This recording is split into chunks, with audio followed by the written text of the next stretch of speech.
Happy Saturday, everyone. It is very nice to see everyone here that is come on for this fourth session. We are continuing on the story of Bahá'u'lláh with Ms. Violetta Zain, the presenter and person who compiled the chronology of the life of Bahá'u'lláh on theutteranceproject.com. You can find more on theutteranceproject.com to view the chronology, the days past and the days going ahead.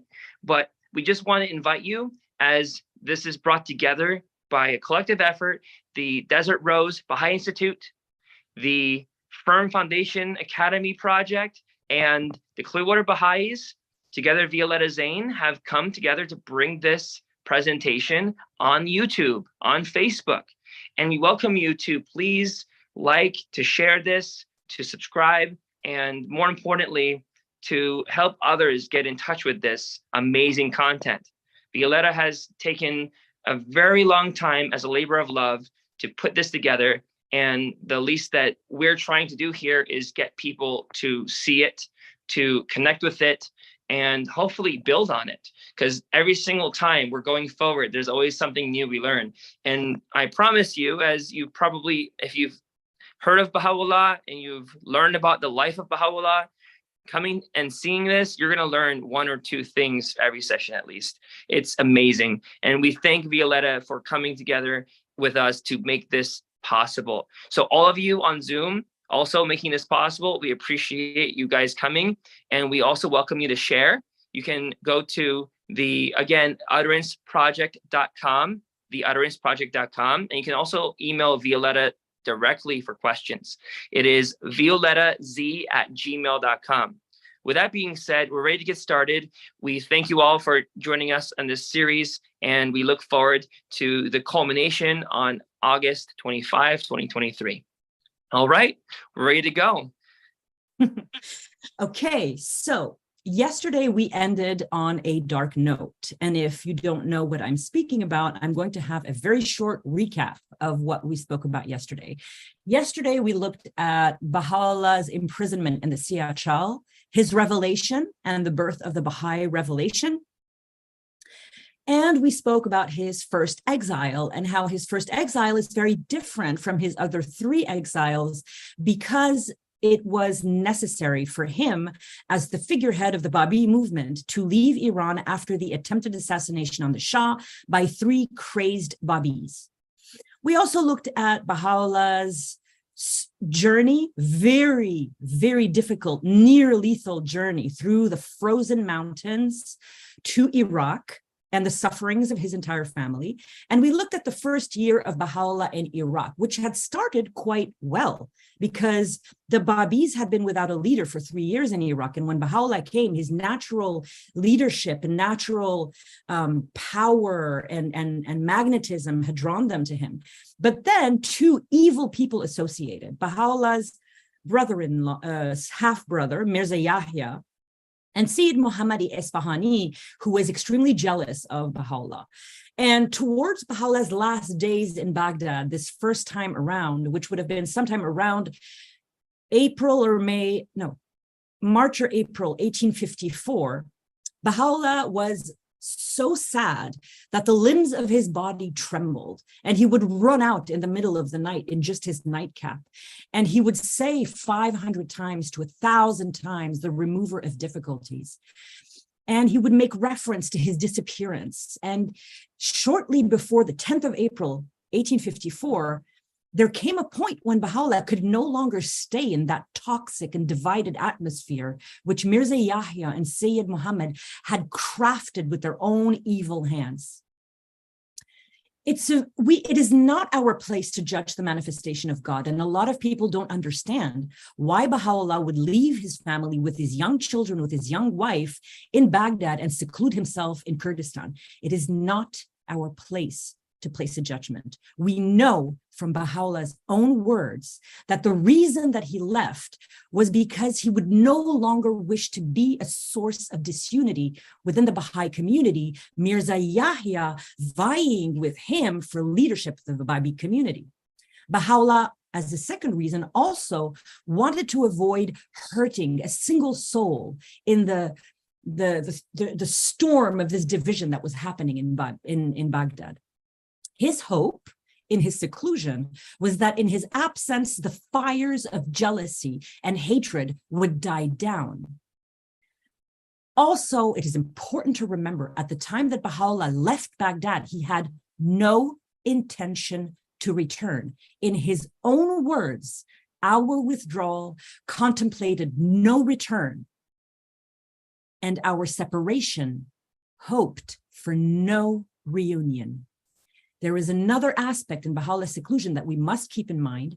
It is that Baha'u'lláh, in an act of compassion, not understandable for us humans, wanted to save this evil Mirza Yahya from the constant embarrassment of being compared to his greatness. As long as Baha'u'lláh was there, people would compare Mirza Yahya's cowardice and weakness to Baha'u'llah's greatness and strength. So he was in effect removing himself from the equation. But before leaving, Baha'u'lláh commanded the Babis of Baghdad and his own family to treat Mirza Yahya with consideration and respect. More than this, to this enemy who had made plans to physically hurt him, Baha'u'lláh offered him the hospitality of his own home. And then, on the morning of the 10th of April, 1854, Baha'u'lláh simply vanished. 1854 to 1855, Baha'u'lláh in Sargalu. Sargalu is the name of a mountain. First, I would like to make a point about manifestations of God and their seclusion. This is a collage of photographs that are representative of the area in which these manifestations of God secluded themselves. It is not the exact place. Top left, it is a photograph of the Sinai desert where Moses secluded himself. Bottom left, it is a photograph of the Judean hills where Jesus Christ secluded himself. Top right is a photograph of Bahullh National Park, the forests of the Gangic Plain, which were the place of seclusion of Buddha. On the bottom right is a photograph of the Arabian desert, where the Prophet Muhammad secluded himself. And in the center is a photograph of Sargalu mountain, where Baha'u'lláh secluded himself for the first year of his retirement to Kurdistan. Throughout the thousands of years of religious history, manifestations of God sought seclusion, solitude, distance from the rest of humanity at some point in their ministry. Moses went out into the desert of Sinai. Buddha sought the wilds of India. Jesus Christ walked the wilderness of Judea. The Prophet Muhammad paced the sun-baked hills of Saudi Arabia. And Baha'u'lláh sought the solitude of the mountains in Iraqi Kurdistan. 10th of April, 1854, Darvish Muhammad. This is a kashkul, an alms bowl that Baha'u'lláh used as he was traveling through the mountains of Sulaimanier, disguised as a dervish from 1854 to 1856. On the morning of 10th of April, 1854, Asiya Khanum and the children, the rest of Baha'u'llah's relatives and companions, woke up to find he had vanished 1 year and 2 days after arriving in Baghdad. Baha'u'lláh was accompanied by a Muslim attendant named Abul Kazim-i Hamadani, meaning he was born in Hamadan. And he gave Abul Kazim some money and instructed him to act as a merchant. While on the mountain of Sargalu, Baha'u'lláh would come down from the caves into the town of Sulaimanier in order to acquire food and supplies. And at first, Agha Abul Kazim also came to visit him and bring him provisions. At some point early on in Baha'u'llah's seclusion, Abul Kazim had to leave him and travel across the nearby border into Persia to obtain money and provisions. When he was returning to Iraq, at the border between Persia and Iraq, he was attacked and killed by either highwaymen or frontier patrols. Just before he died, Abul Kazim was able to speak his name, that he was originally from Hamadan, and that what he carried had been the property of Darvish Muhammad-i-Irani, who lived in the uplands of Kurdish Iraq. His last words would make it into a news item.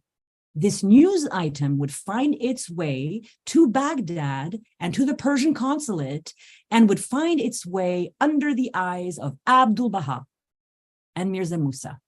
After the death of Abul Kazim, Bahá'u'lláh was left completely alone through the vast region of Iraqi Kurdistan, 260 kilometers, 160 miles from Baghdad. Bahá'u'lláh walked this distance. April 1854 to sometime in 1855, Bahá'u'llah's cave on Sargalu. This is a photograph of the mountain of Sargalu, where Bahá'u'lláh stayed in Sulaimanier between 1854 and 1855. Bahá'u'lláh retired to the wilderness. He spent the first year of his retirement from 1854 to sometime in 1855 living in the caves of a mountain called Sargalu, which was so remote that it was a 3-day walk to the closest town. And it was so isolated that it was only visited twice a year by the villagers of the area at planting and harvest times. During his time on Sargalu, Bahá'u'lláh was completely isolated. He was a 3-day walk from the closest inhabited house. During this time, he survived mostly on rice and milk, which he probably obtained by occasionally making a journey into the nearby town of Sulaimanier, approximately 40 kilometers, 25 miles away, where he would take the opportunity to visit a public bath. The people of Kurdistan had their own culture and language. They were Sunni, not Shiite. They were sturdy, they were belligerent. And although they shared a border with Persia, they had a centuries-old hostility to their Shia neighbors, whom they considered traitors to Islam. Bahá'u'lláh was crudely dressed as a dervish and owned nothing but a change of clothes and his alms bowl, kashkul, which we just looked at. For 2 years, the Kurds knew Bahá'u'lláh only by the name Darvish Muhammad. On Sargalu, Bahá'u'lláh lived in solitude, completely undisturbed, at times living in caves in the mountains or in a crude stone structure, which the rare peasants who came to the mountain used during inclement weather. The wild country Bahá'u'lláh roamed was but a physical manifestation of the spiritual wilderness that he found himself in, as he would later recall to his beloved cousin Maryam in a profoundly intimate tablet.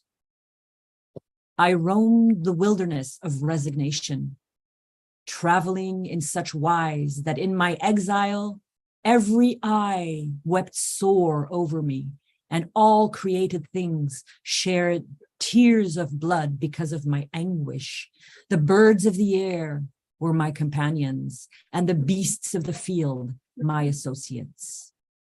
The days in Kurdistan were filled with profound spiritual pain and anguish, but also physical suffering. Bahá'u'lláh often went hungry, as he testified in the Kitab-i-Ikan. There rained tears of anguish, and in my bleeding heart surged an ocean of agonizing pain. Many a night I had no food for sustenance, and many a day my body found no rest. Alone, I communed with my spirit, oblivious of the world and all that is therein. Bahá'u'lláh lived deprived of even the most basic comforts for a full year, until a certain Sheikh Ismail had a dream of the Prophet Muhammad, and his encounter would signal the second phase of Bahá'u'llah's retirement to Kurdistan. But first, the Darvish Muhammad's fame begins to spread. Now, this is a very special panel because it makes a link between the twin manifestations of the Baha'i revelation on the theme of childhood calligraphy exercises. To illustrate the story below that I'm going to tell you about Bahá'u'lláh helping a young student with his calligraphy exercises, I have chosen to illustrate this with the exercises of the Bab in calligraphy before he was 10 years old in the 1820s. This facsimile was originally published in the Hand of the Cause, Mr. Balyuzi's biography, The Bab, the Herald of the Days of Days, facing page 48. While Baha'u'lláh was still living isolated on Sargalu above Sulaimanier, he came upon a Sufi seminary student who was sitting by the road and weeping bitterly. Baha'u'lláh asked the young man why he was so sad, and the boy explained, "Today, our schoolmaster gave all the other boys a copy to practice their writing, but me he dismissed, and I have no copy." Baha'u'lláh reassured the boy and told him, "If you will bring your paper and pen, I shall set a copy for you."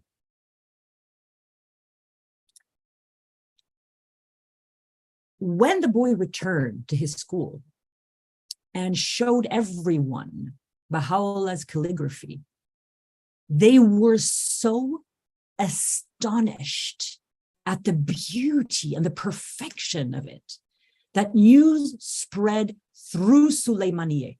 Baha'u'llah's extraordinary penmanship aroused not only admiration but curiosity in everyone who saw it.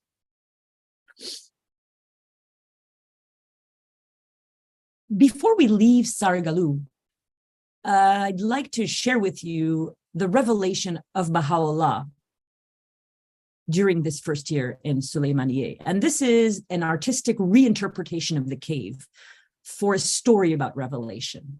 From 1854 to 1855, Baha'u'lláh spent the complete solitude of his seclusion on Sargalu in a deep spiritual state of devotion, prayer, and meditation. He revealed prayers and soliloquies in poem and prose form. He chanted them aloud to himself at dawn and during his night watches.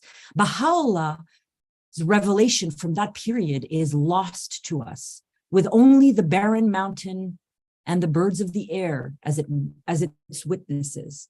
Shori Effendi has provided us with the themes Baha'u'lláh expounded upon during this mystical period of his ministry, themes he would return to in tablets and writings he revealed upon his return to Baghdad, tablets and writings of mystical themes which we know well, the 7 valleys, the hidden words, the 4 valleys. In Sargalu, the revelation of Baha'u'lláh, according to Shori Effendi, glorified the names and attributes of God and the glories and mysteries of his revelation, extolling to the maid of heaven who had appeared to him in the Siyat Shawl. He recalled the tragedy, the pain and suffering of the prophets, chosen ones, and manifestations of God from Moses, Jesus, the Imam Hussein, and the Prophet Muhammad, preparing himself for the trials he was to endure in the same path, and expounding on his current loneliness and his past and future trials. Baha'u'lláh also lamented the blindness of this generation, the treachery of his friends, and the perversity of his enemies, vowing his determination to arise and offer up his life for the cause, and expounded on the essential qualities and attributes of every sincere seeker of truth, a theme he would revisit in the hidden words and the 7 valleys. 1855 to 1856, Baha'u'lláh in Sulaimanier. This is a map showing the distances between the 2 places where Baha'u'lláh lived in Kurdistan and Baghdad. So Baghdad is 260 kilometers or 160 miles from Sulaimanier. Sargalu is 40 kilometers or 25 miles from Sulaimanier. Baha'u'lláh was on Sargalu, living a completely solitary life, when Sheikh Ismail of Sulaimanier had a dream. He had a dream of the Prophet Muhammad, directing him to seek out Darvish Muhammad and directing him to bring him food. Sheikh Ismail lived in Sulaimanier and owned property around Sargalu.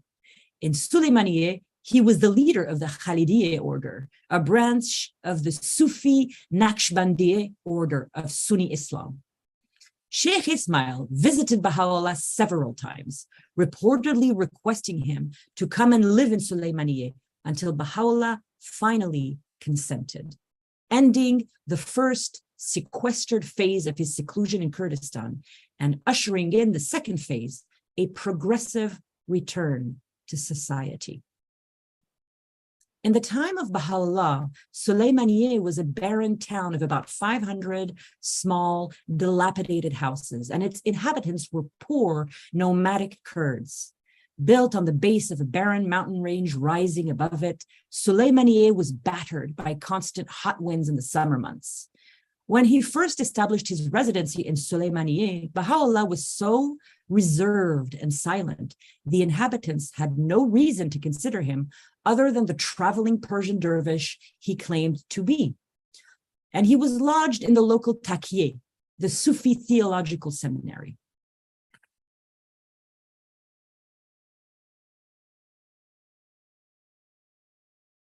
Darvish Muhammad's astonishing calligraphy.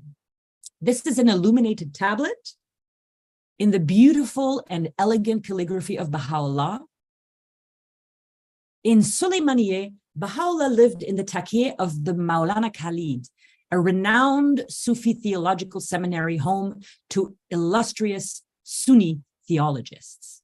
The Taqiyya had been associated with descendants of Saladin, the first Sultan of Egypt and Syria for 8 centuries, and it possessed vast endowments. Soon after Baha'u'llah's arrival in Sulaimanier, a delegation of the most brilliant and distinguished doctors and students of the seminary, led by Sheikh Ismail, came to visit Baha'u'lláh, intrigued by another piece of calligraphy that he had penned. They found Baha'u'lláh perfectly willing to answer their questions, and over several interviews, they asked him to expound on obscure passages of the 37-volume Futuhat-i Makkiyya, also known as the Meccan Revelations, the celebrated work of Ibn al-Arabi. Baha'u'lláh expounds on the Futuhat-i Makkiyya. This is the Taqiyya, the Sufi Theological Seminary, where Baha'u'lláh stayed while he was living in Sulaimanier. Baha'u'lláh was unfamiliar with the Futuhat-i Makkiyya, but he told the delegation, "God is my witness that I have never seen the book you refer to. I regard, however, through the power of God, whatever you wish me to do as easy of accomplishment."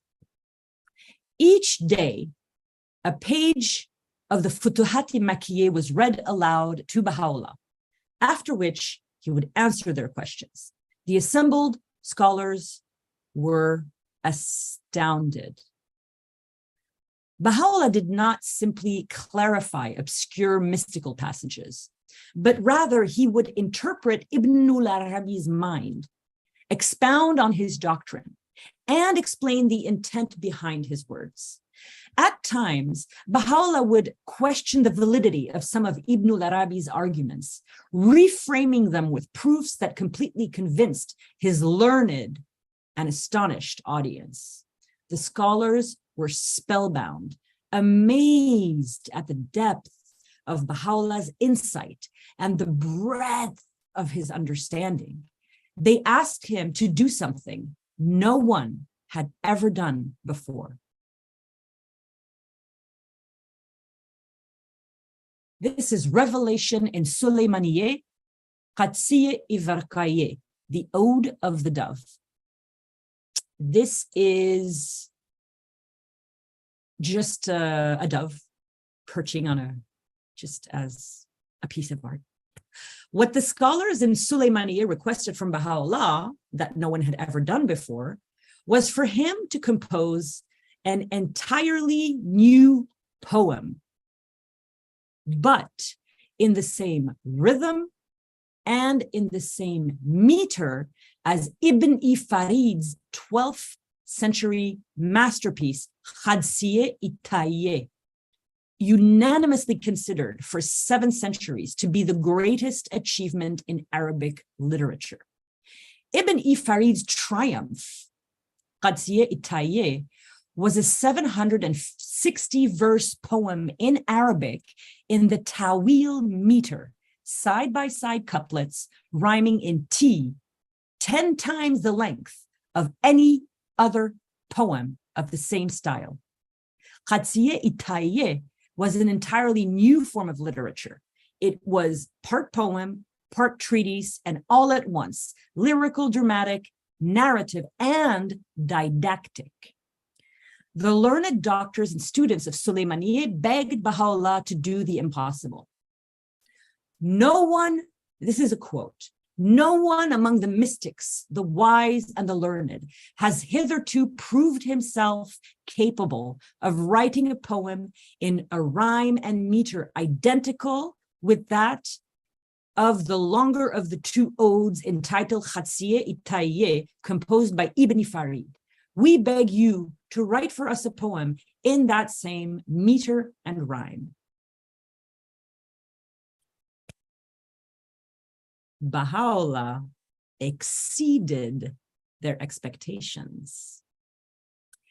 He dictated Qadsiye-i-Varqaye, the Ode of the Dove, a 2,000-verse poem, 3 times the length of the original, entirely in Arabic, exactly identical in rhyme and meter.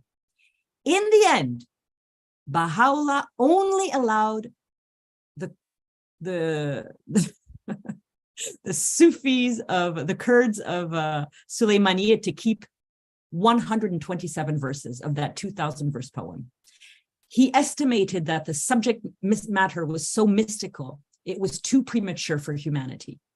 These verses were and still are widely circulated among Arabic speakers.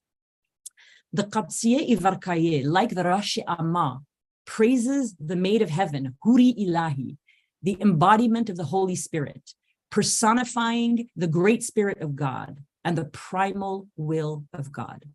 The only part of the Qadsiye-i-Varqaye that is authoritatively translated is from God Passes By Shoghi Effendi, and speaks to Baha'u'llah's difficulties. And this is a short excerpt from the Qadsiye-i-Varqaye. Noah's flood is but the measure of the tears I have shed, and Abraham's fire an ebullition of my soul. Jacob's grief is but a reflection of my sorrows, and Job's afflictions a fraction of my calamity.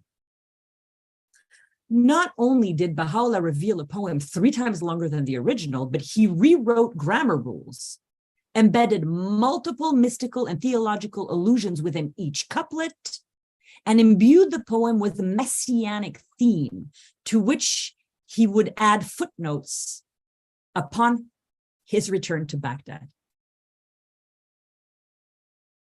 And if you go to the chronology, you can see a provisional translation of the Ode of the Dove by Dr. John Hatcher, Amrullah Hemat, and Ehsanullah Hemat, as well as a provisional translation by Juan Cole and Baha'u'llah's notes to this tablet, as well as a paper regarding its significance. So there's much more information in the chronology about this. Now, other works revealed in Kurdistan. Among these other words is this prayer we all love: create in me a pure heart, O my God, and renew a tranquil conscience within me, O my hope. Through the spirit of power, confirm thou me in thy cause, O my best beloved, and by the light of thy glory, reveal unto me thy path, O thou, the goal of my desire. This prayer, create in me a pure heart, was revealed by Baha'u'lláh in Kurdistan.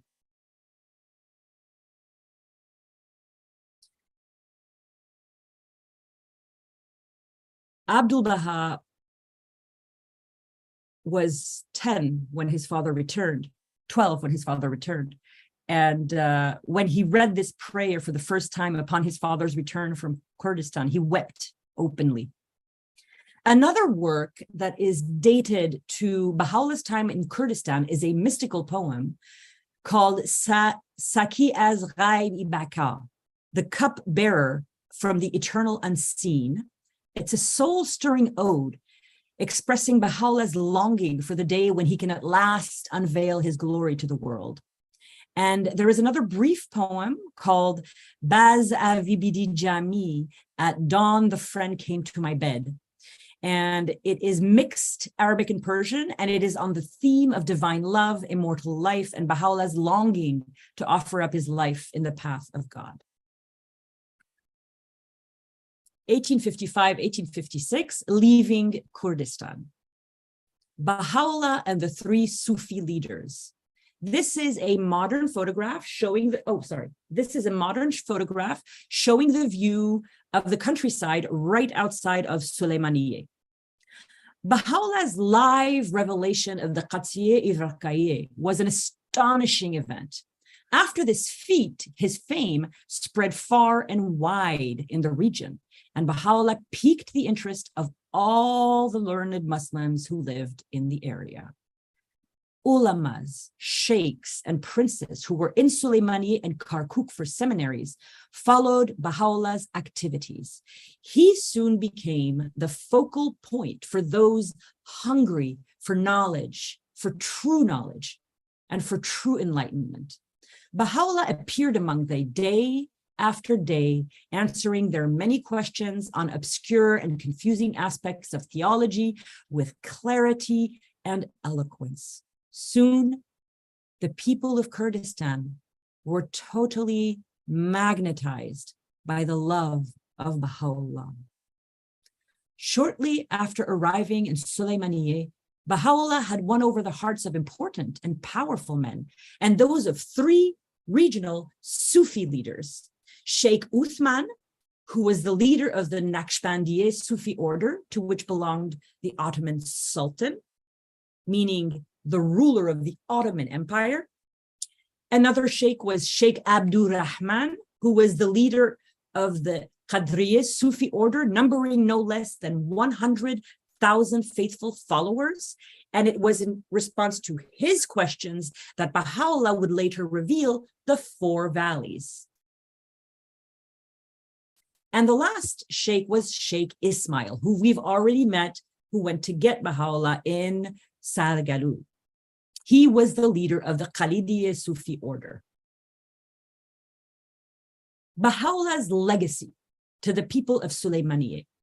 This photograph of sheep grazing in a valley in Kurdistan is almost exactly halfway between Sargalu and Sulaimanier. The Sufi seminary where Baha'u'llah resided in Sulaimanier was part of the mosque of Maulana Khalid. At the time Baha'u'llah was in Sulaimanier, Maulana Khalid was an old man, deeply revered by the Kurds. He asked Darvish Muhammad, Baha'u'llah, to draw up a document, a legal document, that would safeguard the endowment of the mosque's custodianship to his descendants. Baha'u'llah did it, but he also drew up other such documents for the inhabitants of Sulaimanier during his 1 year in the city. And these documents were still the property of families of Sulaimanier some 40 years ago, when Hand of the Cause Hassan Balyuzi wrote Baha'u'llah and the King of Glory. At the time of the Hand of the Cause, Hassan Balyuzi's visit to Sulaimanier, the documents prepared by Baha'u'llah were considered priceless by their owners. One man stated he would refuse to part from his document for £1 million because he was certain that divine bounties would be cut off from his family should he sell the relic. Darvish Muhammad's spiritual conquests in Sulaimanier. This is a very distant visual homage to the activities Baha'u'lláh was engaged in living in Sulaimanier, lecturing to people who were listening to him. It's a 16th century painting done in Shiraz, which represents a great Sufi master interpreting for his disciples various verses of poetry. During the remainder of his time in Sulaimanier, Baha'u'lláh gave discourses, opened new worlds to his reverent listeners, and with the many epistles he revealed, he resolved questions that puzzled their minds. He unfolded the inner meanings of obscure passages written by poets, commentators, and theologians. He reconciled opposing statements in dissertations and treatises.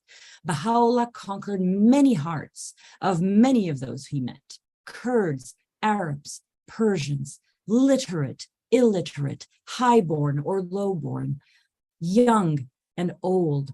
All of those who met him felt reverence and a profound affection towards Baha'u'lláh.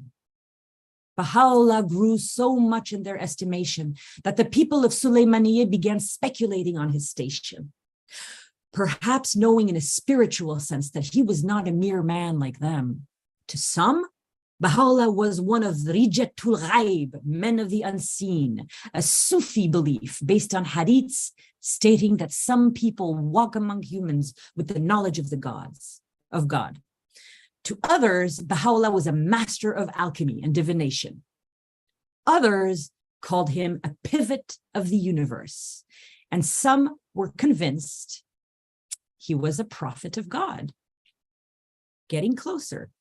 Out of respect, the Kurds addressed Baha'u'lláh as Ishan, they, a more highly revered, and revered him more highly than Kaka Ahmad, a Sufi saint of past ages. Perhaps the most telling sign of the Kurds' esteem for Baha'u'lláh was their acceptance of statements he made about his station, which, coming from anyone else, would have provoked anger or cost him his life. In writing to his beloved cousin Maryam again, Baha'u'lláh called this chapter of his life, his seclusion in the wilderness of Kurdistan, the mightiest testimony and the most perfect and conclusive evidence of the truth of his revelation. Abdul Baha, speaking about the spiritual power in the same period of Baha'u'llah's life, would say, quote, "In a short time, Kurdistan was magnetized with his love.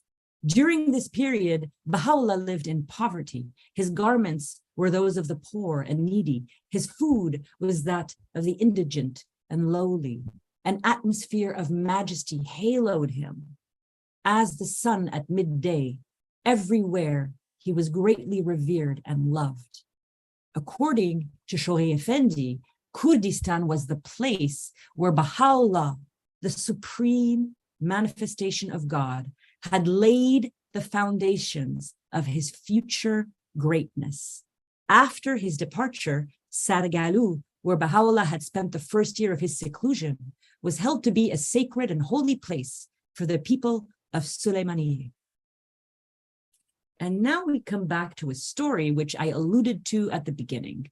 Mid to late 1855 in Baghdad, an article in a newspaper.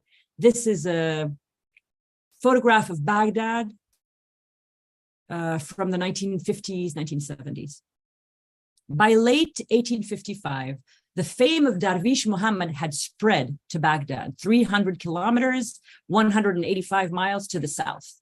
Reports of a deeply revered dervish in Kurdistan who possessed innate greatness and superhuman knowledge. And around the same time as these rumors were starting to circulate in Baghdad, the murder of Baha'u'llah's servant Abul Kazimi Hamadani, which had taken place in 1854, had finally made its way down to the capital and was reported in a Persian newspaper about a year after it took place. While they were at the Persian consulate, the embassy, Mirza Musa and Abdul Baha read the article, which reported Abul Kazim's will, mentioning Darvish Muhammad in Kurdistan. There was no longer any doubt in their minds, and Asiye Khanum, Mirza Musa, and Abdu'l-Baha knew they had finally found Baha'u'lláh. The situation in Baghdad had become catastrophic in Baha'u'llah's absence for 2 years. His guidance, his leadership, and his physical presence were desperately needed. The Holy Family sent a profoundly devoted and trustworthy Arab Babi, Sheikh Sultan, to Sulaimanier with the mission of begging Baha'u'lláh to return. Late 55 to early 1856, Sheikh Sultan arrives in Sulaimanier. This is an extraordinary photograph. It is an homage to the Kurds who were the first to recognize Baha'u'lláh. It is an homage to the variety of Kurds who loved Baha'u'lláh. It is an exceptional photograph, contemporary to Baha'u'llah's stay in Kurdistan by 20 years, an 1873 portrait by the famous photographer Pascal Sebah on the occasion of the Universal Exposition in Vienna, and it shows traditional costumes of the Ottoman Empire. On the right, a Kurd from Al Jazeera in Mesopotamia. In the center, a Kurd from Mardin, a city on the Syrian border, which Baha'u'lláh would visit on his second exile. And on the left, a shepherd from the province of Diyarbakir. God, beautiful.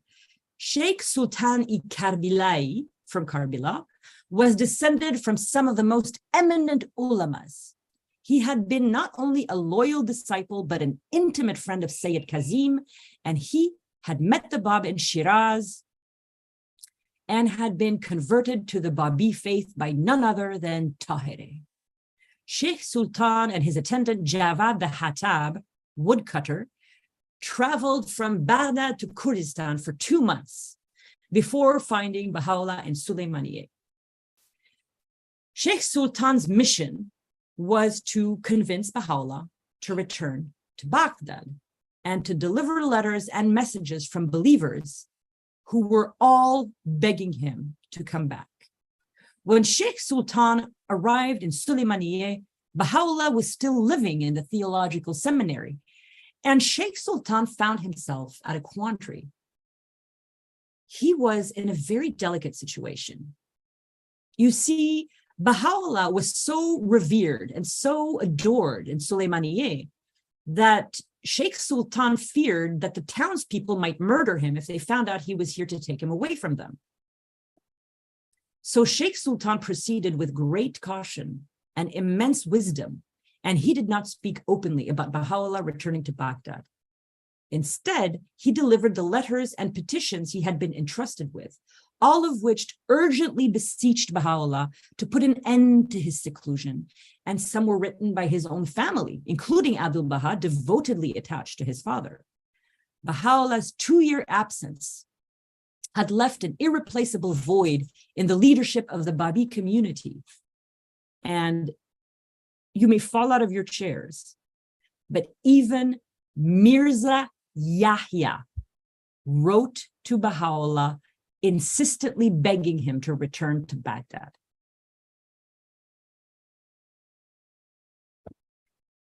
After giving Baha'u'lláh the letters, Sheikh Sultan returned to the caravanserai where he was staying and waited.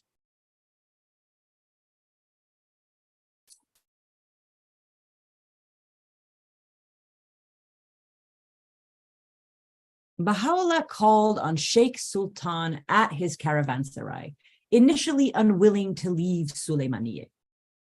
Baha'u'lláh pointed to the treachery and backbiting to which he had been subjected in Baghdad, contrasting it, as you see in this image, with the sincere devotion and high regard with which he was held among the Kurds in Sulaimanier.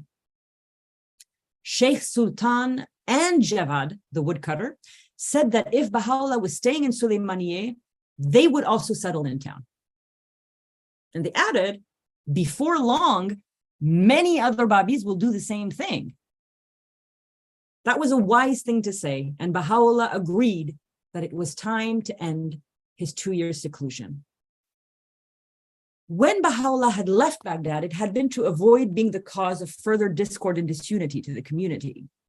He was now returning because without him, the Babi community of Baghdad would soon cease to exist. As Baha'u'lláh told Sheikh Sultan, "By God, besides whom there is none other God, but for my recognition of the fact that the blessed cause of the primal point was on the verge of being completely obliterated, and all the sacred blood poured out in the path of God would have been shed in vain, I would in no wise have considered to return to the people of the Bayan, and would have abandoned them to the worship of the idols their imaginations had fashioned." In the Kitab-i-Iqan, Baha'u'lláh gives us insight into the powerful spiritual forces that guided his decision to end his seclusion. And this, unlike the previous, is authoritative. It's from Baha'u'llah's own writings. The previous is reported utterances of Baha'u'lláh. From the mystic source, there came the summons, bidding us return whence we came. Surrendering our will to his, we submitted to his injunction. I think it's a very important point to remember right now that Baha'u'lláh did not want to leave Kurdistan. He, the supreme manifestation of God, he submitted his will to God. Surrendered his will to God and submitted to God's injunction. That's important. That's something to meditate on. Early 1856, the end of Baha'u'llah's last days of peace and tranquility, as our last farewell to Kurdistan and Baha'u'llah's restful years there, a pleasant image of the idyllic scenery near the village of Kunamasi, exactly halfway between Sargalu and Sulaimanier. In early 1856, Baha'u'lláh bid farewell to the sheikhs of Sulaimanier, his most passionate and later his most faithful followers. Baha'u'lláh left behind a host of admirers and supporters who bitterly grieved his departure, but he would keep in contact with them, and some would enter his presence in Baghdad, and many would receive momentous tablets from him. He never, ever forgot the Kurds of Iraq. In the company of Sheikh Sultan, Baha'u'lláh retraced his steps back to his family, back to the Babi community in shambles, and back to Baghdad on the banks of what Baha'u'lláh called the river of tribulation, the Tigris River, ending his seclusion in Kurdistan in slow, easy stages. In a sad moment of foretelling, Baha'u'lláh would tell Sheikh Sultan that these last days of his seclusion would be, quote, the only days of peace and tranquility that would be left to him, days which will never again fall to my lot. 1854, 1856, we're going to recap what happened in Baghdad while Baha'u'lláh was in Kurdistan, and you are going to be absolutely heartbroken. I apologize in advance. So we return with betrayal. While Baha'u'llah's greatness was being unveiled in Kurdistan, back in Baghdad, the situation in the Babi community was rapidly worsening. Mirza Yahya and Sayyid Muhammad were pleased and bolstered by Baha'u'llah's sudden and lengthy absence, and they busily extended the range of their wicked activities. Devoured by paranoia, Mirza Yahya spent most of his time shuttered inside his house, directing a smear campaign aimed at discrediting Baha'u'lláh through letters handed to Babis he trusted. Mirza Yahya was also incredibly scattered in his plotting. He managed to convince the young and confused Mirza Agha Jan to travel to Persia and assassinate Nasruddin Shah. But he also wanted to assassinate an eminent Babi by the name of Dayan, because he felt threatened by him. And he also ordered the assassination of the Bab's cousin, Mirza Ali Akbar, a fervent admirer of Dayan, which was carried out. Mirza Yahya and Sayyid Muhammad forever stained the annals of the faith by dishonoring the Bab in the worst and most despicable way, the vilest possible manner. Mirza Yahya married the Bab's widow, his second wife, Fatimeh Khanum. And 1 month later, he gave Fatimeh Khanum to Sayyid Muhammad in marriage. When Bahá'u'lláh learned of this, his grief knew no bounds, and he spoke about the stain on the name of the Bab, calling it the dishonor inflicted upon the primal point, and stating that the act had truly overwhelmed all lands with sorrow. The name of the Babi faith became completely tarnished. Sayyid Muhammad was in Karbala, and far from being outdone by Mirza Yahya in his own irrational evil deeds, he surrounded himself with a group of thugs who became his private gang. He allowed and encouraged stealing, and they snatched turbans off of the heads of wealthy pilgrims to Karbala. They stole their shoes when they went to pray. They stole divans and candles from the shrines of the two imams, and they robbed drinking cups from public fountains. In the 2 years that Baha'u'lláh was living in seclusion in Kurdistan, 25 Babis declared themselves to be he who was foretold by the Bab. The Babis were so humiliated by the behavior of Mirza Yahya and Sayyid Muhammad's followers that they barely dared appear in public. And when they did, they were insulted and abused equally by Kurds and Persians. And the Babi faith was openly berated in the streets of Baghdad. By late 1855, the situation had gotten so tragic and the reputation of the faith so degraded that even Mirza Yahya wrote to Baha'u'lláh asking him to return. So this is also during Baha'u'llah's stay in Kurdistan. What happened to the Holy Family? This is 1854 to 1856, 2 years without Baha'u'lláh. So the Holy Family. On the morning of 10th of April, 1854, Asiye Khanum and the children, the rest of Baha'u'llah's relatives and companions, woke up to find he had vanished 1 year and 2 days after arriving in Baghdad. When Asiye Khanum, Abdul Baha, and Bahiye Khanum realized he was well and truly gone, their grief was so intense that they clung to each other in their sadness and in their anxiety. Before leaving, Baha'u'lláh had offered Mirza Yahya the hospitality of his family. And Mirza Yahya, it did not fall on deaf ears. Mirza Yahya moved in immediately with his wives, making the Holy Family's lives a living nightmare with his impossible demands, his deep paranoia, his cynicism, and his distrust. He was so paranoid that he forbade the Holy Family from associating with anyone and kept the house locked at all times, forbidding anyone to go out, even to the public bath. Mirza Yahya expected that he and his wives would be made comfortable at all times. He wanted only the finest thing, and they all constantly complained about the food.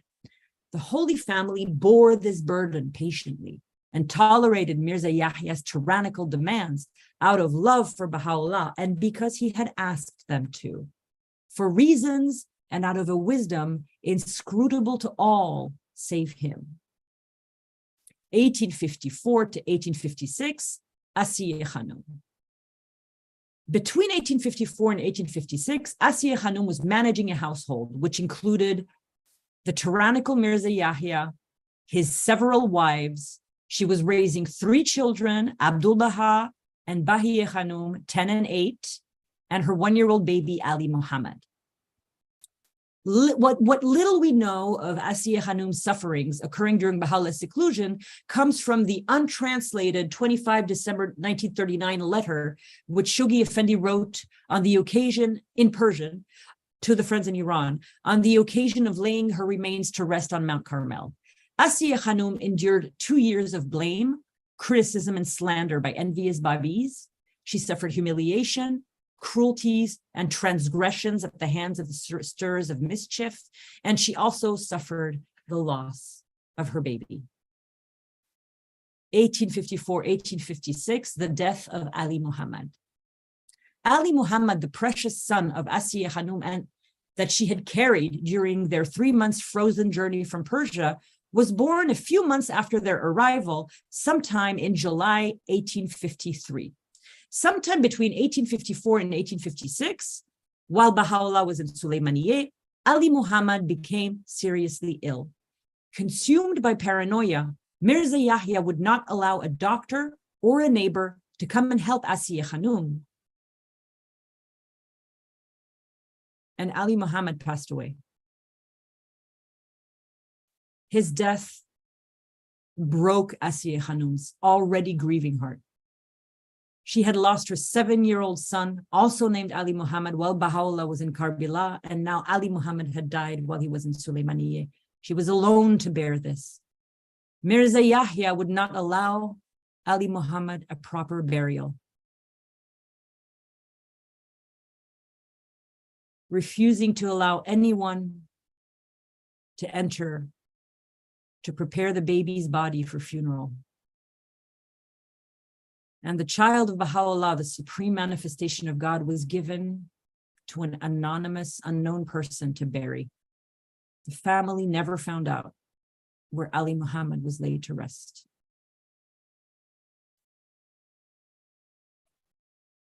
(1854-1856), Abdul Baha.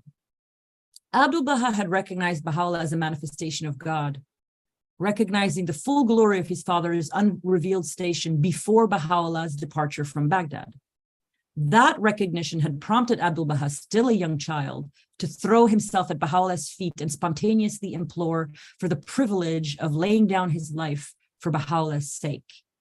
And though Abdul Baha was never martyred, his prayer would be accomplished because he did lay down his life for Baha'u'lláh. Separation from Baha'u'lláh consumed Abdul Baha's soul with grief and loneliness, and the shock and sorrow from the separation made Abdul Baha grow old in his boyhood.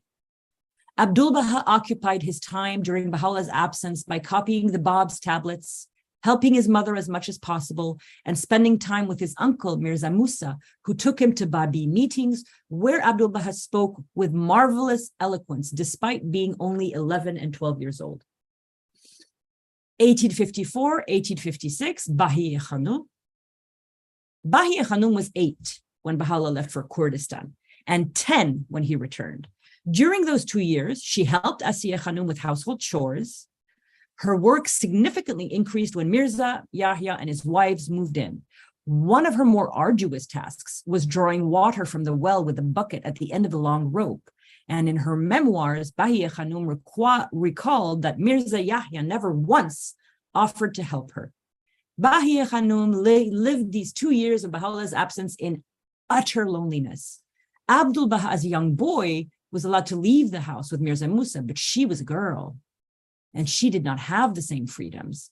2 little girls her age lived next door, but Mirza Yahya forbade Bahiyyah Khanum from playing with them or from inviting them to come inside and play with her, so she could only watch them from her house. 1854-1856, Mirza Musa. Mirza Musa watched over Baha'u'llah's family during his absence. He also searched for Baha'u'lláh, and he spoke with Asiya Khanum about clues and his whereabouts. Eventually, it was Mirza Musa and Abdul Baha who located Baha'u'lláh in Sulaimaniye. Between 1854 and 1856, Mirza Musa also kept watch on the Babi community, doing everything in his power to protect the innocent from the fallout of Mirza Yahya and Sayyid Muhammad's evil doings. During Baha'u'llah's absence, the life of the brave, faithful, and loyal Mirza Musa was constantly in danger. He lived on the edge of an abyss, each day worse than the next. But Mirza Musa was fearless and bore all his tests with courage and confidence until Baha'u'llah's return. The most great house. This is the house of Bahá'u'lláh in Baghdad, where the Holy Family moved in while he was in Kurdistan. This is the house Baha'u'lláh will return to, and it is very, very, very special. The Holy Family's life greatly improved when they moved into Mirza Musa's home, the house of a man called Sulaiman Ghanam, located in the Kark quarter of Baghdad, Old Baghdad, on the western bank of the Tigris River. This was the home Baha'u'lláh would return to, and he would later give it the title of Bait-i-Azam, the most great house. Mirza Yahya was so terrified of being discovered in a large house that he moved into a small house behind theirs with his wives. Now that he was no longer in their house, everyone breathed a sigh of relief, despite Mirza and his wives still depending on the hospitality of the Holy Family for their food. We have an expression in French for people who can't do anything for themselves. We call them bras cassés, broken arms. That describes Mirza Yahya and his wives to a T. The Holy Family now focused openly on their search for Baha'u'lláh, which Asiya Khanum, Abdul Baha, and Mirza Musa threw themselves into, investigating every clue, making every inquiry until they found him. Then, when Sheikh Sultan in mid to late 1855 went to Kurdistan to beg Baha'u'lláh to return, everything was in God's hands. All the Holy Family could do was wait.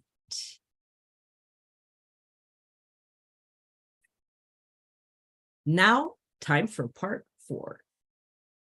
The Blessed Beauty, 1856 to 1863 in Baghdad. This part covers the life of Baha'u'lláh from the age of 39 in 1856 to the age of 46 in 1863. 19th of March, 1856 until 1858, reunion. Now, I don't know if you guys had ever seen this, but I had never seen this. This is a color photograph of the door of the most great house in Iraq. It was obtained from a dear Iraqi friend of mine, Iraqi Baha'i friend of mine, Saad Salim, and he gave me permission to use it in the chronology. Okay, I'm gonna take a little break and drink something.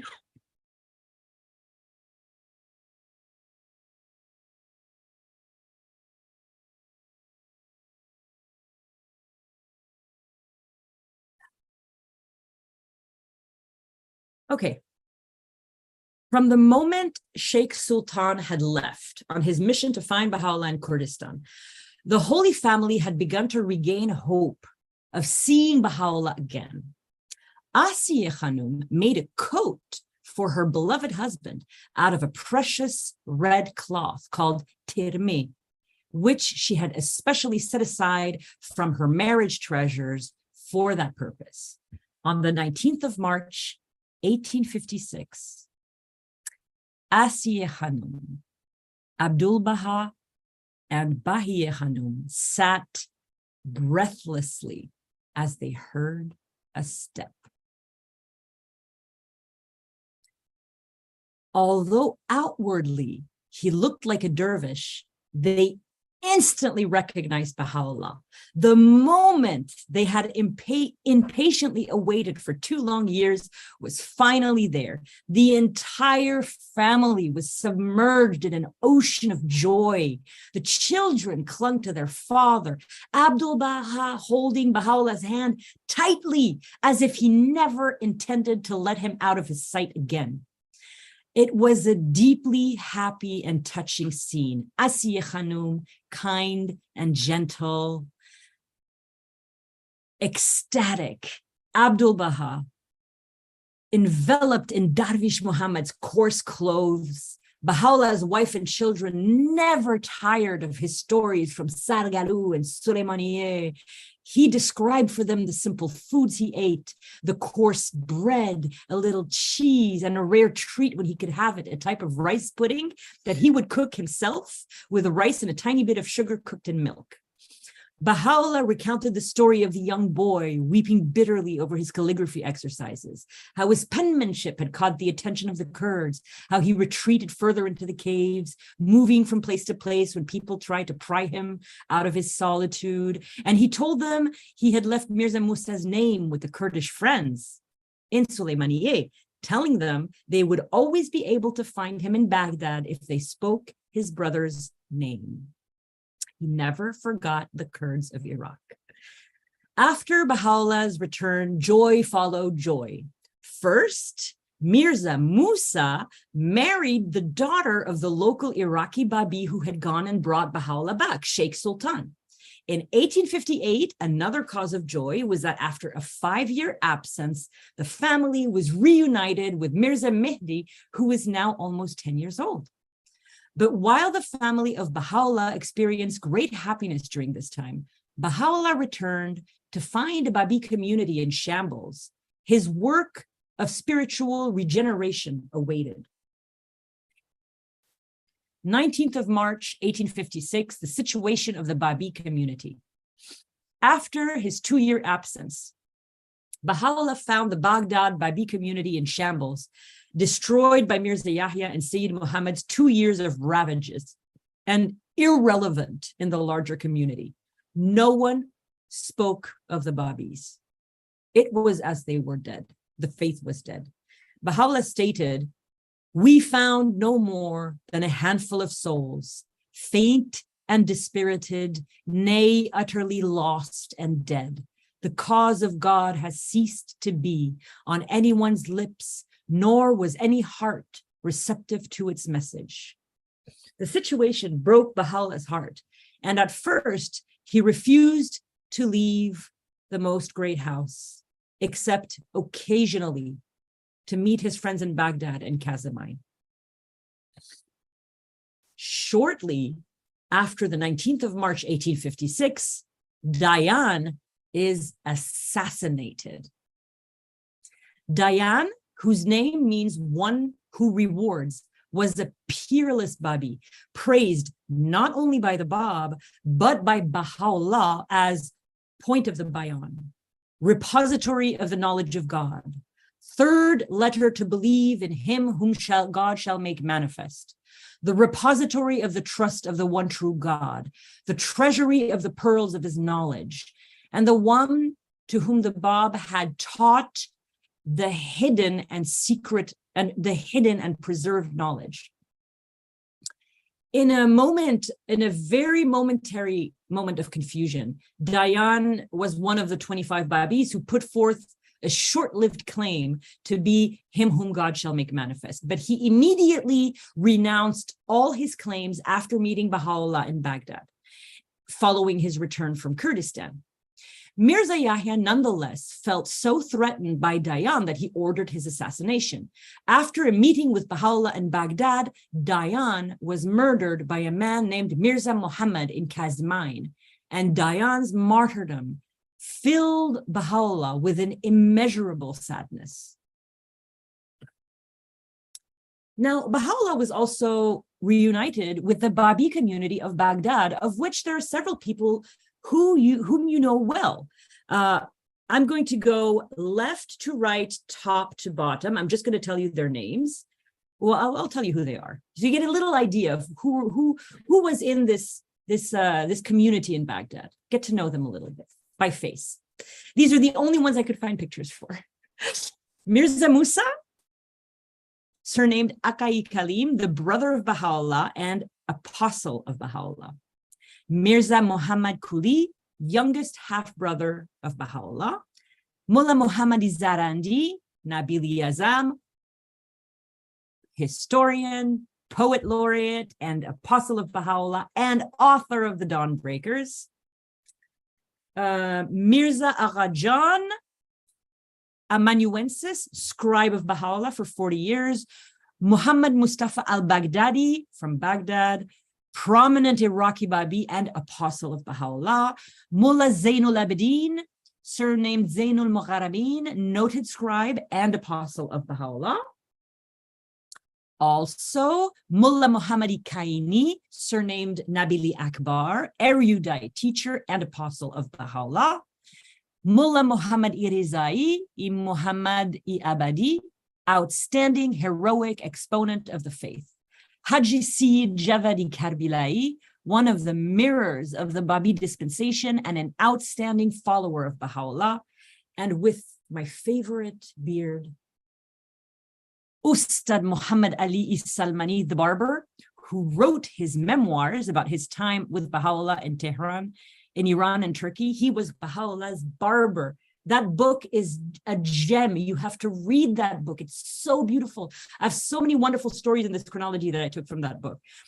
Then second to last, we have Agha Ridai Kanadi Shirazi from Shiraz, a confectioner, maker of candy, who stayed by Baha'u'llah's side until his ascension and wrote his memoirs as well. And then we have this, I love his face, Agha Husseini Ashchi, orphaned at a young age. He was raised in Baha'u'llah's home, became his cook, and dictated his 7 decades of memories on his deathbed. He was a maker of soup. You're going to hear a lot about him in the next part, which is all the long 1,000-kilometer journey between Baghdad and Constantinople. All of these people are going to play a role. You're going to see all of them again. They're wonderful, wonderful characters. So this is a really very, very shabby and imperfect attempt at showing the variety of the Babi community of Baghdad, but at least we got to see some faces and names. These devoted, loyal family members of Baha'u'lláh, Persians, an eminent Iraqi believer, theologians, learned believers, non-learned believers, soup makers, barbers, historians, calligraphers, and loyal, steadfast believers. The return of Baha'u'lláh from Sulaimanier was a significant turning point for the Babi community of Baghdad. For the first time in its short history, apart from the first 3 years of the Bab's ministry, the Babi faith in Baghdad now had a firm, immovable anchor point in the towering figure of Baha'u'lláh. Babis could come to Baha'u'lláh and receive continuous, open, uninterrupted guidance, encouragement, inspiration. Whatever their views or understanding of Baha'u'llah's station, the Babis of Baghdad could finally center their hopes and their lives on one who would ensure the stability and integrity of their cause and slowly begin the work of rebuilding the prestige of their faith. For the moment, Baha'u'llah's enemies were silenced. Mirza Yahya, Sayyid Muhammad, and their followers quieted down, some claiming to follow Baha'u'lláh, others feigning respect, some rejoining the ranks of the Babi community. And now I'm going to tell you the story of the hidden words. This is when the hidden words is revealed, friends. Baha'u'lláh returns from Sulaimanier. He returns to Kurdistan. The Babi faith is broken. And 2 years after his return, he begins revealing these mystical works, the subject of which was what he revealed when he was on his mountain, which was never recorded.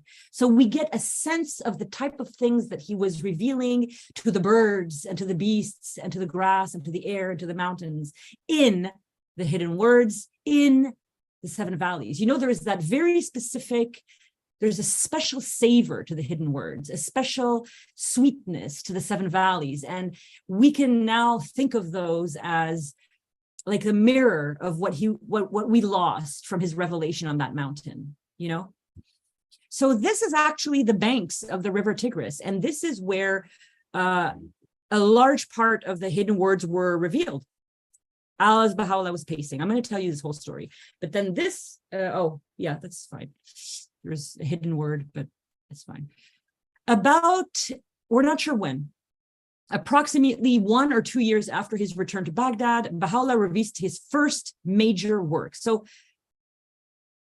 yeah, the hidden words, you should always think of the hidden words as the first major work revealed by Baha'u'lláh. It's the earliest major work. When we talk about major works, we're talking about the Kitab-i-Ikan and these big tablets like Tajalliyat, Tarazat, all these things, and the Kitab-i-Aqdas, but the first of all of his major works, the types of works that are available to us on BahaiReferenceLibrary.com, the first one is the hidden words. So part of it was revealed while Baha'u'lláh was pacing along the banks of the Tigris River. The hidden words is a masterpiece of spiritual gems, as Baha'u'lláh says, clothed in the garment of brevity and revealed partly in Arabic and partly in Persian. Certain passages of the hidden words were revealed in one time and recorded in a single tablet, and the rest, revealed at different times, were added to the first revelation. The book of Fatimah, according to Shia prophecy, contained the words of consolation, which the angel Gabriel, which is the personification of the Holy Spirit for the Muslims, spoke to a grieving Fatimah who was mourning her father, the Prophet Muhammad. In the early days of the faith, the hidden words were known as the hidden book of Fatimah, because Baha'u'lláh stated that the hidden words were the revealed book of Fatimah from Shia prophecy. In his preface to the hidden words, Baha'u'lláh states his purpose for revealing the hidden words was to reform the soul and conduct of humanity and lead it to detachment from the material world and enable believers to stand faithful to the covenant. We might very well see that as his mission from Baghdad as well. Baghdad, Babi community, was so broken that it needed to have its soul reformed and his conduct reformed. And that is the work. Now, this is what we're going to be looking at right now is extremely special. Let me just make sure what's next. Okay, yeah. Okay, so it's very important right now is I have a talk that I've given to the Baha'is of Clearwater, Florida. And in that talk, I really expand on how special Baha'u'llah's time in Iraq was. It would be a really good compliment to watch that talk after this, because the relationship between Baha'u'llah and the Iraqis is a relationship that is never, ever going to repeat. Baha'u'llah loved the Iraqis. He spent time with them every day, 3 to 5 hours with them. He had these people that he regularly talked to. He interacted with the people. He loved the Iraqis. He loved the Kurds. The Iraqi people were the first to see his revelation during his 2 years in Sulaimanier. So Iraqi Baha'is and the Iraqi people have a very special place in Baha'i history. And what you're going to be looking at in the rest of this, well, I mean, I see how far we can get, because this is a long part also. But I want you to keep that in mind. Iraq is special. Iraq is special. Iraq is special. Because why? One of the main reasons why it's special is because Baha'u'llah chose Iraq. When he was told you have to leave your homeland forever, he chose to go to Iraq. He could have gone anywhere. The Russians offered him for the 4th time asylum in their country, and he turned them down as very courteously and went to Iraq.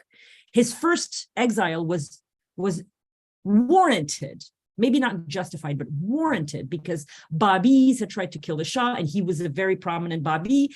Made sense that if he stayed in Iran, maybe problems could happen, so it made sense for him to leave. But he chose out of the entire planet. I mean, he could have gone to India, he could have gone to Istanbul, he could have gone anywhere. He went to Baghdad. And so you are going to get to see some absolutely charming, wonderful vignettes. This is an amazing section. I would say that after Baghdad, we're going to have to wait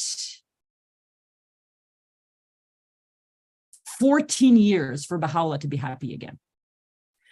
After Baghdad, we're going to have to wait until 1877, until Abdul Baha arranges the Garden of Rizwan and the Mansion of Mazareh for Bahá'u'lláh to be happy again. I don't want to spoil it, but like in Baghdad, Baha'u'llah's brother rents him a garden that he goes to. Bahá'u'lláh has a bakery.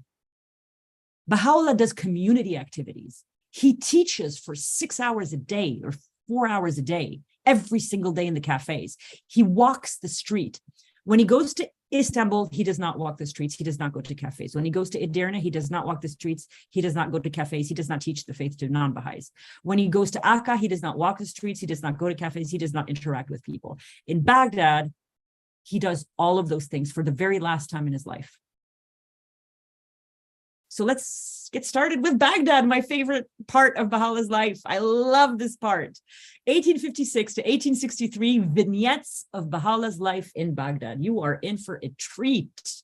You are in for a treat. Baha'u'lláh would reside for the next 7 years in the house of Sulaimanier, which had originally been Mirza Musa's home. The Holy Family had moved in with Mirza Musa while Baha'u'lláh was in Sulaimanier, and it soon became the focal center of the Babi community. Now, I just want to make a little parenthesis here. This is the only time in Baha'u'llah's life before the mansion of Bahji that he lives for 7 years in one place after Iran.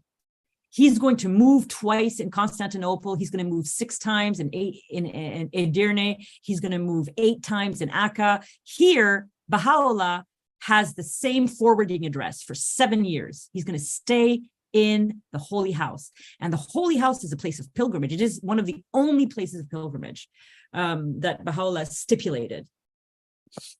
So the Holy Family home and Baha'u'llah's home would become the focal center of the Babi community, almost like a functioning Baha'i center, almost. Everybody would always find themselves there, Everybody like a planet orbiting around the sun, like moths circling the flame. The Babis circled around Baha'u'lláh, and Baha'u'lláh was always in his home. He was either in his home or in cafes. So everybody always knew at all times where to find him for 7 years. That never happens again. Baha'u'lláh bestowed on Sulaimani Ghanam's modest house, located on the banks of the Tigris River, the title Bait-e-Azam, the most great house. It was the destination for Baha'i visitors and all those who sought truth and enlightenment in Baha'u'llah's presence. Turks, Persians, Arabs, Kurds, Sufi, Sunni, Shia, Christian, Jewish. The most great house became a sanctuary for Persian Muslims fleeing Nasruddin Shah's government. This is a map of the most great house, only 1 floor of it, but you see how large the room of Baha'u'lláh is. It has a 1, 2, 3, 4, 5, 6. It has 19 windows.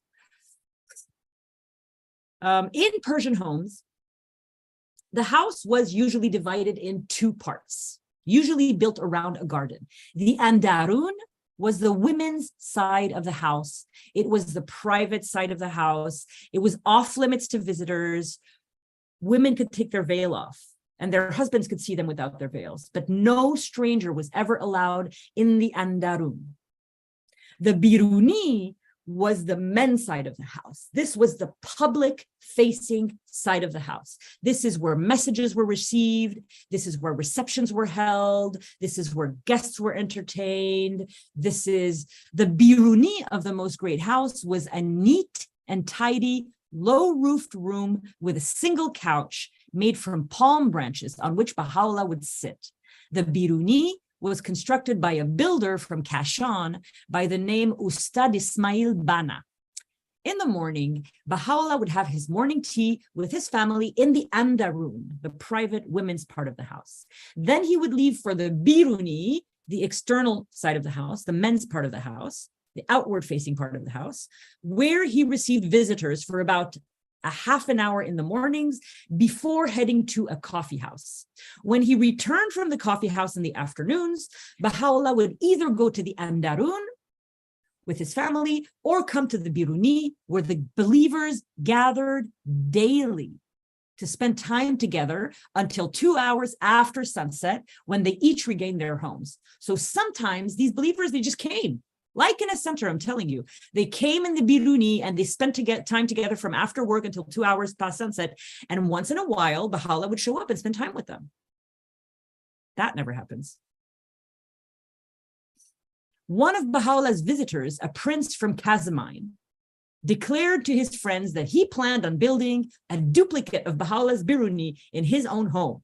When Baha'u'lláh heard the story, he smiled and he remarked, he may well succeed in reproducing outwardly the exact counterpart of this low-roofed room made of mud and straw with its diminutive garden.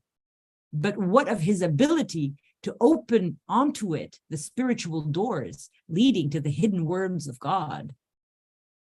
The most great house brought disparate people together, and simply being in the house lifted people's spirit and brightened their mood. Zainul Abidin Khan, the Farkhud Dawli, an exiled Persian nobleman, always said, I cannot explain it. I do not know how it is. But whenever I feel gloomy and depressed, I have only to go to the house of Baha'u'lláh to have my spirits uplifted. Baghdad notables and Persian princes. This is just 70 Iraqi Kurds as a picture, because we're going to talk about Kurds. After visiting the always hospitable Most Great House and entering in the presence of Baha'u'lláh, the Persian Babis would return to Persia with countless written and oral testimonies of Baha'u'llah's rising power and glory.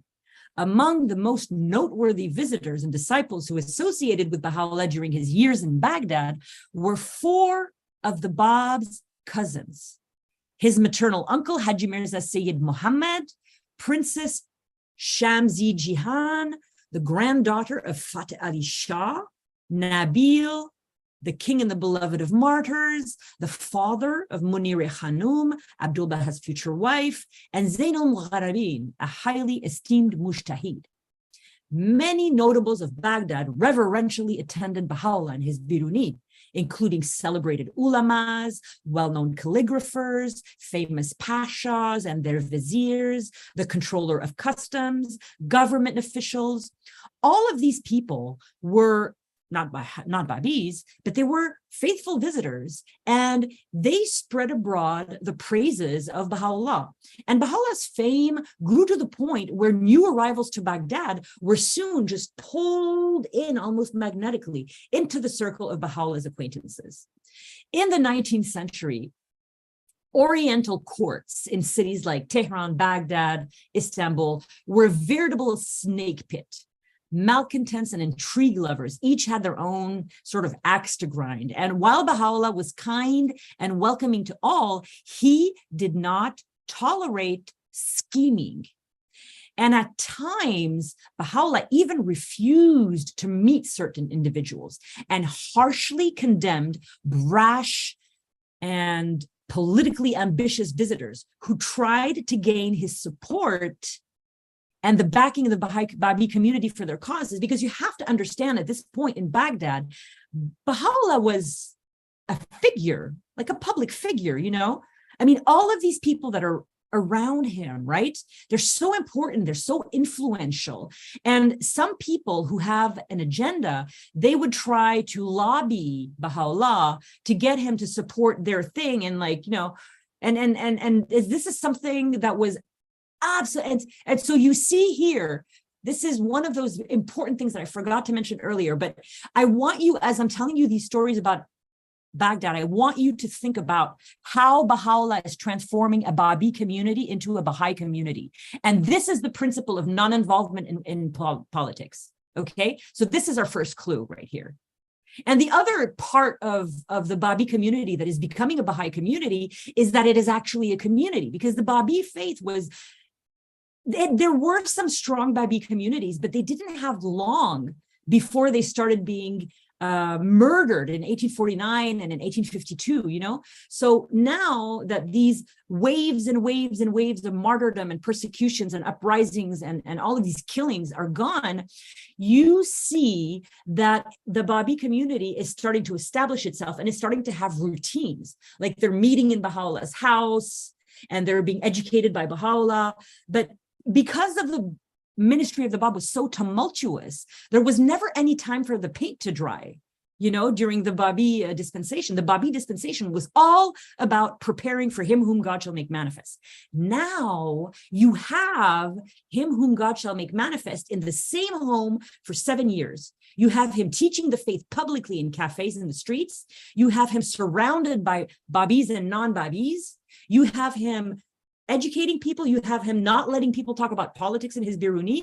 He is starting to lay the ground for a Baha'i, a primed Babi community, ready to accept his declaration in 7 years. Because by the time that you get to the declaration, they're going to be so spiritual. They're going to be so ready. They're going to be so deepened. That's the magic of Baghdad. Some testimonies of meeting Baha'u'lláh. This is an engraving of Baghdad. Among the multitudes who sought out, accidentally met, or encountered Baha'u'lláh during his 7 years in Baghdad, many left anecdotes of their encounters with him. Bystanders would recount their luck at seeing him, watching him walk through the streets of the city or pace the banks of the Tigris. Muslims would remember watching him pray in their mosque. One of the things that's important to remember is that Baha'u'lláh prayed in a mosque, and Abdul Baha also prayed on Fridays until the end of his life. The first to break this tradition with Islam was the Guardian, who never prayed in mosques. But the Muslims would see Baha'u'lláh and later Abdul Baha in their mosques, showing great respect and be very touched by that. The beggars, elderly, indigent, and infirm would praise how Baha'u'lláh helped, supported, and comforted them. Visitors, princes, and paupers would recall entering his home to sit at his feet. Shopkeepers, artisans, and merchants told stories of serving him or of supplying him with his daily needs or the Holy Family's food. Babis would claim they had perceived the signs of his hidden glory. Even Baha'u'llah's adversaries would describe the power of his utterance and the warmth of his love had confused and disarmed them. This is something I particularly love. This is a watercolor of a 19th century Ottoman coffee house in Istanbul. One feature of Baha'u'llah's life in Baghdad that is unique in comparison to Tehran, Istanbul, Edirne, and Akka was his outgoing social habits. Baghdad was the only city where he lived during his ministry where he frequented coffee shops daily, always accompanied by 1, 2, or 3 Babis. Baha'u'lláh would frequent coffee shops in the morning for an hour and a half and in the afternoon until sunset, returning to the most great house in between. When Baha'u'lláh was in a coffee house, he would of course drink coffee, but mostly his aim was to teach, spread, and propagate the Babi faith, and much of his time was spent talking to people. The coffee houses were a central part of Baha'u'llah's life because he never visited people in their homes. The notables, ulamas, and magistrates of Baghdad who wished to enter his presence could either go to the Biruni of Baha'u'lláh or go to one of the coffee shops that he liked very much. Baha'u'lláh often frequented the coffee house of Sayyid Habib the Arab, an imposing man with a white beard, and the Kad Khuda, barrowhead of old Baghdad. Baha'u'lláh would call Sayyid Habib over and offer him tea, and this became such a habit and a habit that Sayyid Habib loved so much that he considered any day when Bahá'u'lláh wasn't there a wasted day for him. Bahá'u'lláh also visited Abdullah's coffee house in Jassar in East Baghdad. Whichever coffee house Bahá'u'lláh patronized would inevitably become so crowded by the notables of Baghdad that the owner would prosper. Some of these coffee house owners became so attached to Bahá'u'lláh that when he left Baghdad, they were deeply affected. A man named Hamd abandoned his coffee house after Bahá'u'lláh left. And Sayyid Habib the Arab never again drank tea or set foot in his coffee house.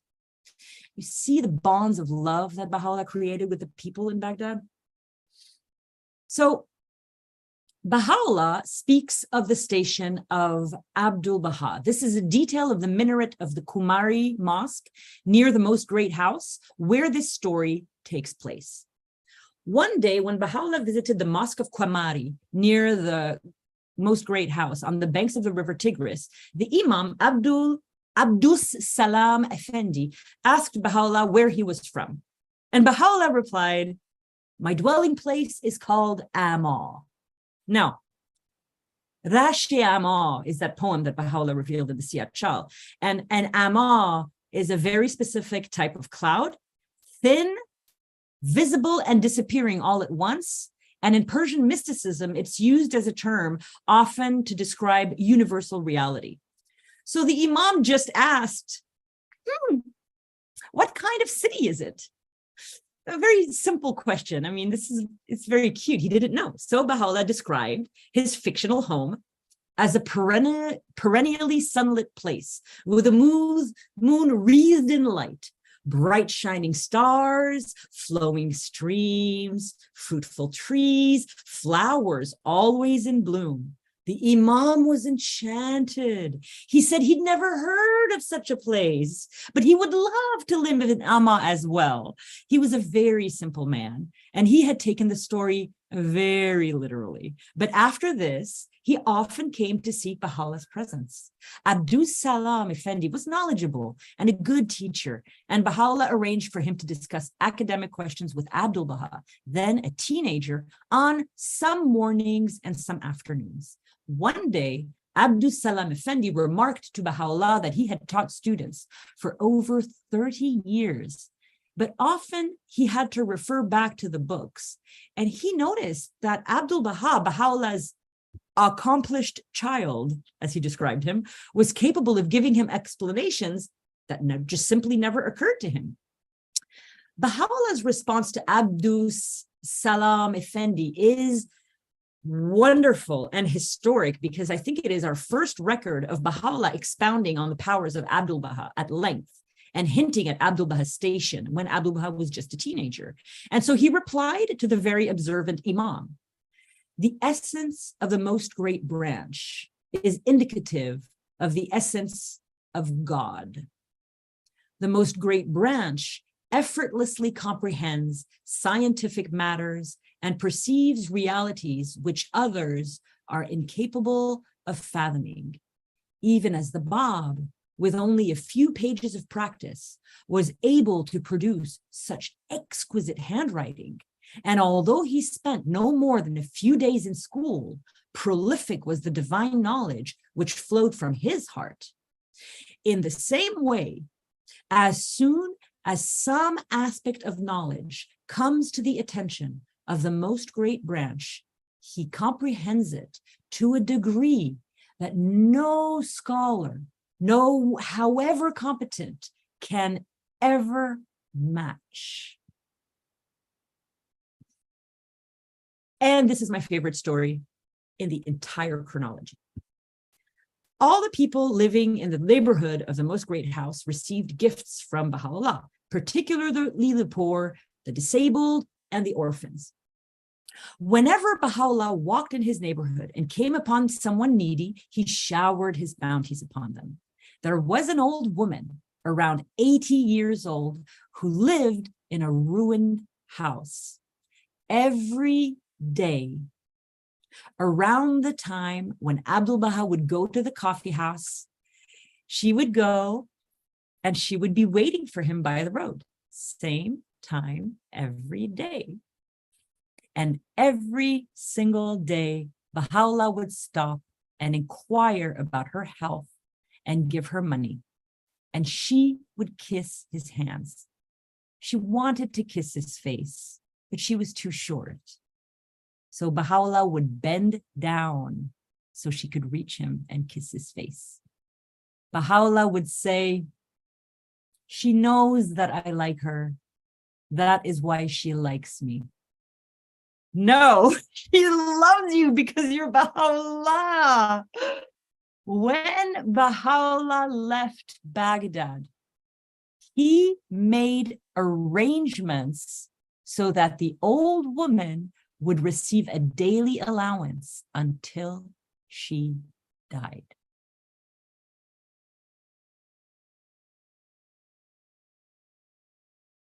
Sheikh Salman, Baha'u'llah's tireless courier. Sheikh Salman was Baha'u'llah's courier to Persia for 40 years. For 4 decades, he had no home. He walked the thousands of kilometers from wherever Baha'u'lláh was, Baghdad, Istanbul, Edirne, Akka, Mazrae, Bahji, all the way back to Persia, carrying petitions to Baha'u'lláh, carrying tablets from Baha'u'lláh to the believers. Sheikh Salman became renowned among the Babis, then the Baha'is, and Baha'u'lláh conferred upon him the title Messenger of the Merciful. Sheikh Salman was the personification of trustworthiness, so careful and so diligent that in 40 years, he never lost a single tablet, and every single letter he carried attained his intended recipient. He would always take back country roads just to never be noticed, and he would eat onions and bread. He was so patient under trials that Persians called him the Babi's angel Gabriel. Sheikh Salman was blessed with incredible superhuman physical endurance. He lived in poverty and ate very simply, often a loaf of bread and raw onions, 2 items that do not spoil. Although he was illiterate, Baha'u'lláh bestowed on him the knowledge of God, and through his bounty, Sheikh Salman acquired a deep understanding of the faith and a clear vision of the spiritual words. And some of Baha'u'llah's most complex mystical tablets are addressed to Sheikh Salman. Believers who wanted to attain the presence of Baha'u'lláh had to ask for his permission, and Baha'u'lláh relied on Sheikh Salman's judgment in these matters. In fact, at one stage, Baha'u'lláh even delegated to Sheikh Salman the authority to give permission for pilgrimage to the presence of Baha'u'lláh.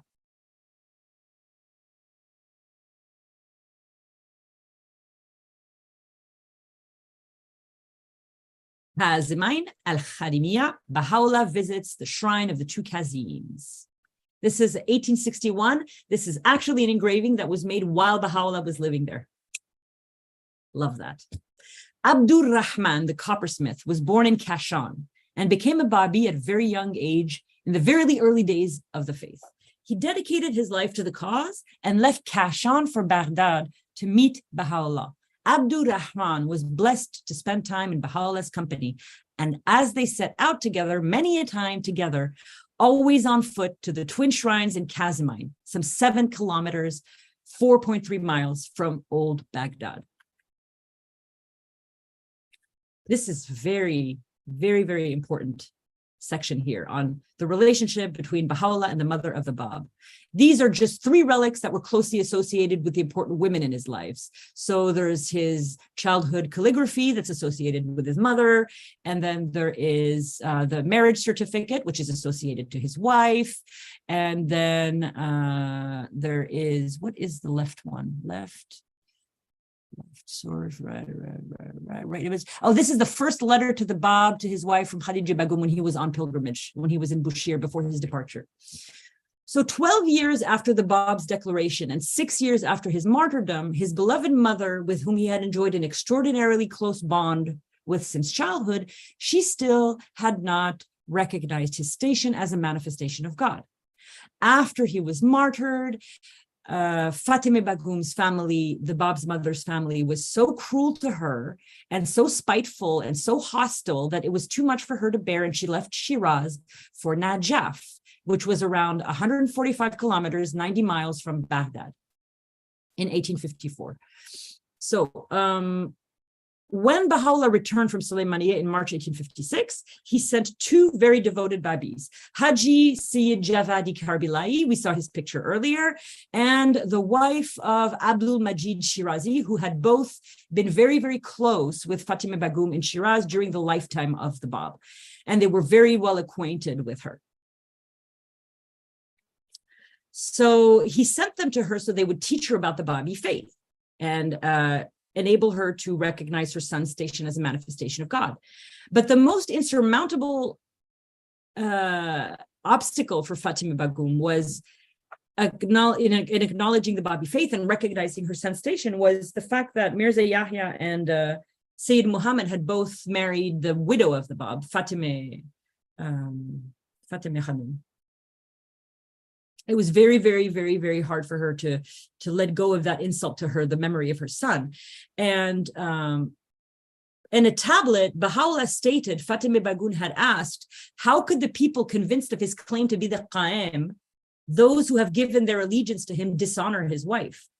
This situation caused Bahá'u'lláh to be overtaken by sadness, but eventually, towards the end of his life, and thanks entirely to Bahá'u'llah's efforts, the mother of the Bab recognized her son as a manifestation of God, embraced the truth of the Babi faith, and died a believer, fully aware of his son's station.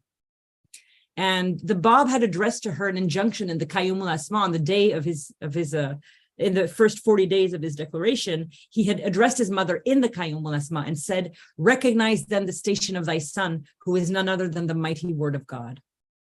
And Bahá'u'lláh enabled this injunction of the Bab to come true. It's an incredible story.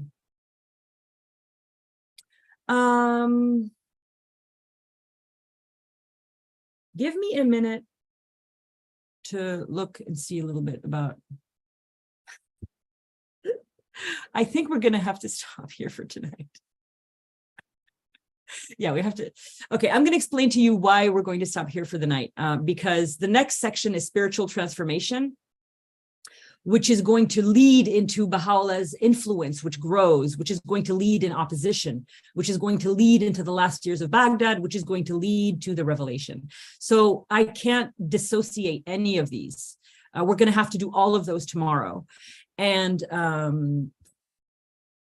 I wanted to say that the video for today is going to be available immediately. I am happy to email it to you. If you give me your email addresses in the comments before we stop recording, because after we stop recording, the chat isn't saved. So if you want a copy of this, just put your email in there and I'll just send you an email with the copy. And I'm going to hand it off to Jeremiah or John, who will close for today. Okay, thank you very much, everybody.